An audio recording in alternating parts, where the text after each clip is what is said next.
तुम्हारे ex boyfriend के साथ तुम्हारे मैसेजेस और हाँ पवन के साथ तुम्हारा sex video. And right now look at this. तो कहानी की शुरुआत होती है सपना से, जो उदास होकर बैठी है। तभी उसका पुराना आशिक आकाश वहाँ आता है। आकाश और सपना ये दोनों एक दूसरे से बहुत ही प्यार करते हैं, पर आकाश के फैमिली वालों ने उसका रिश्ता लंदन में तय कर दिया है, जिसके खिलाफ आकाश नहीं जा सकता। इसी के कारण सपना भी बहुत ही ज़्यादा आकाश पर नाराज़ है। अब आकाश आकर सपना को समझाने की कोशिश करता है, पर वो उसकी एक नहीं सुनती। अब आकाश सपना से कहता है कि देखो सपना, अब हम आखिरी बार मिलने वाले हैं, तो हम दोनों इस आखिरी मिलन को क्यों ना अच्छे से गुजारें। जिसके बाद सपना आकाश के साथ रोमांस करने लगती है, पर आकाश को क्या पता कि उसके साथ क्या होने वाला है। वो तो इस रात का आनंद लेना चाहता है, पर सपना रोमांस करते करते आकाश का खून कर देती है, जिससे कि सपना के मन को तसल्ली मिलती है। अब आगे क्या होगा ये जानने के लिए वीडियो को स्किप मत कीजिए। अब कहानी कुछ सालों बाद की दिखाई दी जाती है, जहां पर सपना की शादी समीर से हुई है। वो उसके साथ काफ़ी खुश है। समीर ऑफिस जाते समय सपना को रात में तैयार होकर रहने के लिए कहता है, ताकि वो दोनों होटल में जाकर डिनर कर सकें। फिर रात को सपना तैयारी करने लगती है और इधर करण अपनी भाभी सपना को अपने कमरे से कपड़े बदलते हुए देखने लगता है। अब इधर सपना पूरी तरह तैयार होकर अपने पति समीर की राह देखने लगती है, पर आधी रात हो जाती है, पर समीर ऑफिस से लौटकर घर नहीं आता। फिर अगले दिन सभी मिलकर खाना खाने लगते हैं। अब करण अपनी भाभी पर ही नज़रें रखने लगता है, क्योंकि करण को अपने भाभी के रसगुल्ले बड़े प्यारे लगते हैं। फिर समीर कल के लिए सपना से माफ़ी मांगता है और कल मूवी देखने जाने का सपना से वादा करता है। फिर दोपहर को सपना पौधों को पानी डालने लगती है। तभी वहाँ करण आकर उनको घूरने लगता है और उनकी फ़ोटोज़ अपने मोबाइल में निकालने लगता है। तभी सपना की नज़र करण पर पड़ जाती है, जिसके बाद करण घबरा जाता है।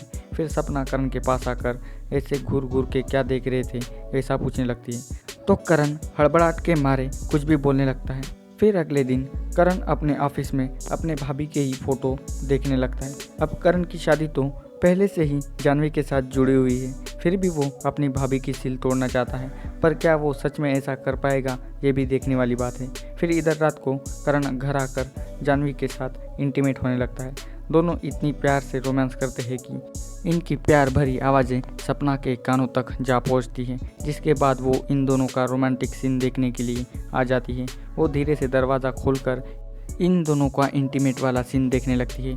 इन दोनों को ऐसा रोमांस करते देख सपना के रोंगटे खड़े हो जाते हैं। जिसके बाद सपना अपने कमरे में आकर समीर के साथ रोमांस करना चाहती है, पर समीर ऑफिस के काम की वजह से ये सब करने से मना करता है। जिसके बाद सपना का पूरा मूड खराब हो जाता है। फिर कुछ दिनों बाद फिर से सुबह सुबह जानवी और करण फिर से दोनों जानवरों की तरह रोमांस करने लगते हैं।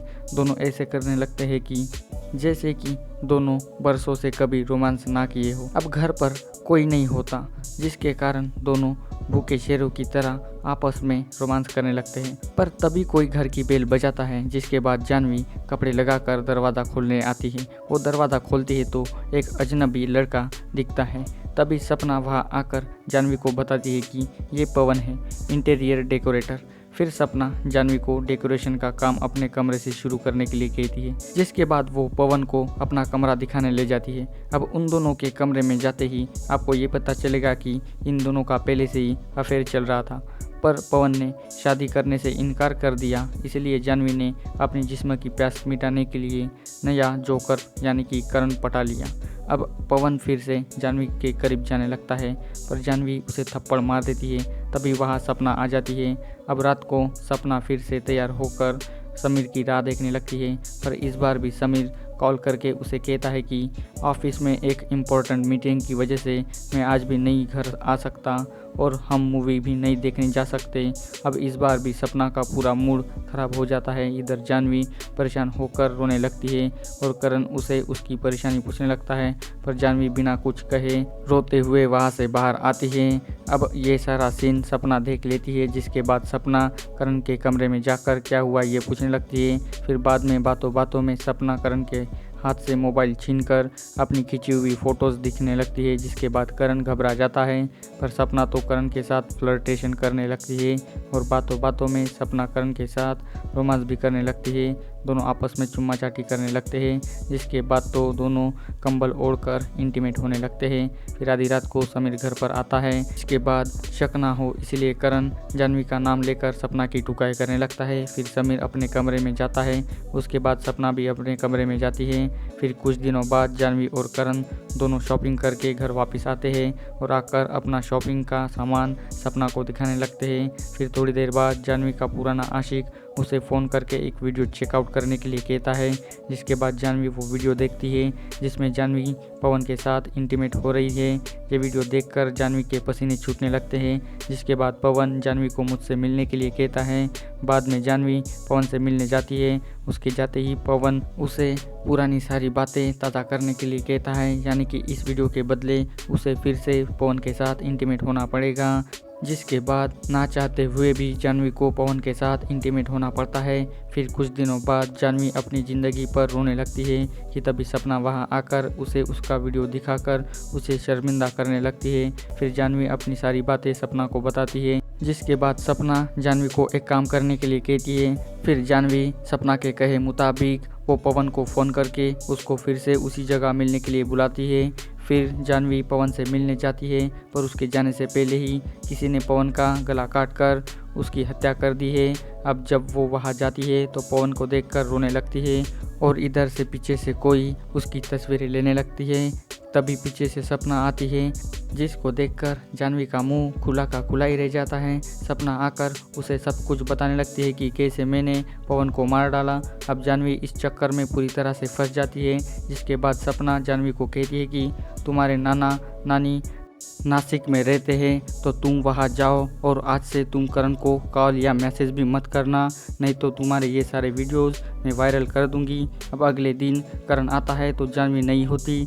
बाद में वो सपना करण को रात में सपना के कमरे में मिलने को बुलाती है। फिर रात को करण सपना की राह देखने लगता है, पर इधर आज रात तो समीर भी मूड में आया है, इसलिए आज रात वो सपना के साथ इंटीमेट होने लगता है। अब इधर करण से रहा नहीं जाता तो वो सपना के कमरे में से झांक कर देखने लगता है। जिसके बाद उसे जलन होने लगती है। वो जलन के मारे वहाँ से जाने लगता है, पर जाते समय वो टेबल से टकरा जाता है, जिसके कारण टेबल के ऊपर का सामान गिर जाता है। तो वो छुपते छुपाते वहाँ से निकल जाता है और समीर की माँ वहाँ पर कौन है ये देखने लगती है और इसी के कारण समीर और सपना के रोमांटिक सीन पर भी ब्रेक लग जाता है। फिर समीर और सपना भी बाहर कौन है ये देखने के लिए आते हैं। फिर करण भी अपने कमरे की ओर से दौड़ते हुए आता है और ऐसा बिहेव करने लगता है कि जैसे कि घर में कोई दूसरा आया है। फिर अगली सुबह सभी लोग मिलकर कल रात वाली बात को याद करने लगते हैं। फिर सपना सबके लिए चाय लेकर आती है। फिर से अपने काम में करने के लिए वो फिर से अंदर जाती है। फिर उसके पीछे पीछे करण भी अंदर जाता है। जिसके बाद माँ जी दोनों को शक की नज़र से देखने लगती है। फिर माँ जी समीर से कहती है कि बेटा अब तो जानवी भी घर पर नहीं है, फिर ये करण क्यों यहाँ पर रहता है? मुझे तो लगता है कि कल वाला चोर ये करण ही है। पर समीर को तो अपनी माँ की बातें बेकी लगने लगती है। वो उनकी बातों को नज़रअंदाज कर देता है। फिर रात को सपना समीर का सोने का फ़ायदा उठाना चाहती है। वो करण को फ़ोन करके अपने घर पर आने के लिए कहती है कि तभी समीर उठ जाता है, पर सपना बहाना बनाकर माँ जी के कमरे में जाकर उनके पैर दबाने लगती है। फिर करण भी माँ जी के कमरे में आ जाता है और वो वही उनके कमरे में सपना के साथ इंटीमेट होने लगता है। अब इधर समीर फिर से इनसे जाग जाता है और वो अपनी माँ और सपना को देखने आता है। जिसके बाद समय रहते करण पलंग के नीचे छुप जाता है और सपना सोने का नाटक करने लगती है। बाद में समीर सपना को अपने कमरे में चलने के लिए कहता है। फिर दोनों वहां से चले जाते हैं।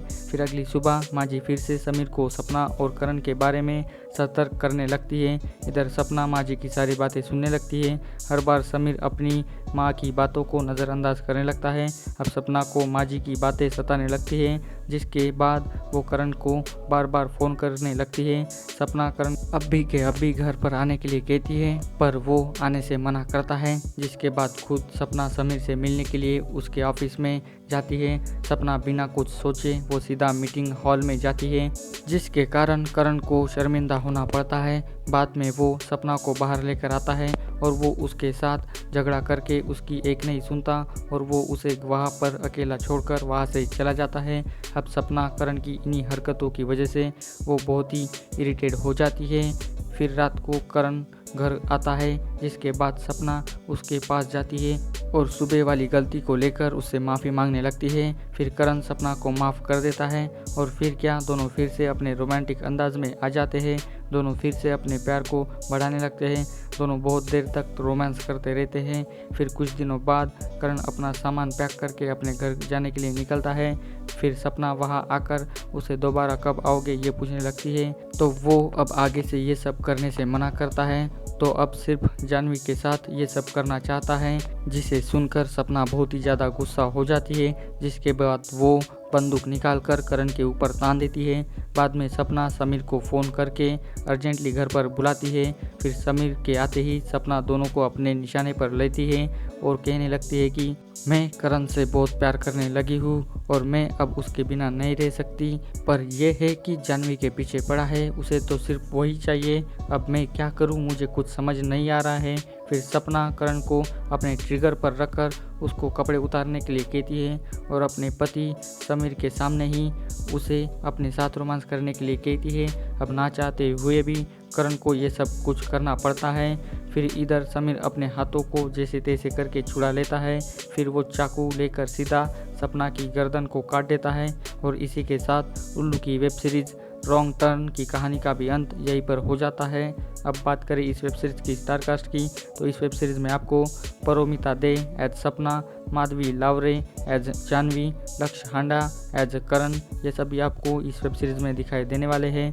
सभी ने मिलकर बहुत ही अच्छी एक्टिंग की है और इस वेब सीरीज़ की कहानी भी बहुत ही अच्छी है। अगर आपने अभी तक इस वेब सीरीज़ को नहीं देखा तो आपको ये वेब सीरीज़ आसानी से उल्लू के ऐप पर देखने को मिलेगी। इस वेब सीरीज़ में काफ़ी आपको रोमांटिक सीन्स भी देखने को मिलने वाले हैं और मर्डर सीन्स भी आपको देखने को मिलने वाले हैं। अगर आपने अभी तक इस वेब सीरीज़ को नहीं देखा तो प्लीज़ आप इस वेब सीरीज़ को जाकर देखिए, क्योंकि ये उल्लू की one of the best web series में से एक है। तो बस आज के वीडियो में बस इतना ही। अगर ये वीडियो आपको अच्छी लगी हो तो मेरे चैनल को जल्दी सब्सक्राइब कर दीजिए और इस वीडियो की लिंक अपने दोस्तों के साथ भी शेयर कर दीजिए और जाते जाते इस वीडियो को लाइक भी कर दीजिए। सो मिलते हैं अभी अगले वीडियो में। Thanks for watching this video. See you in next video. Stay safe and stay happiest always.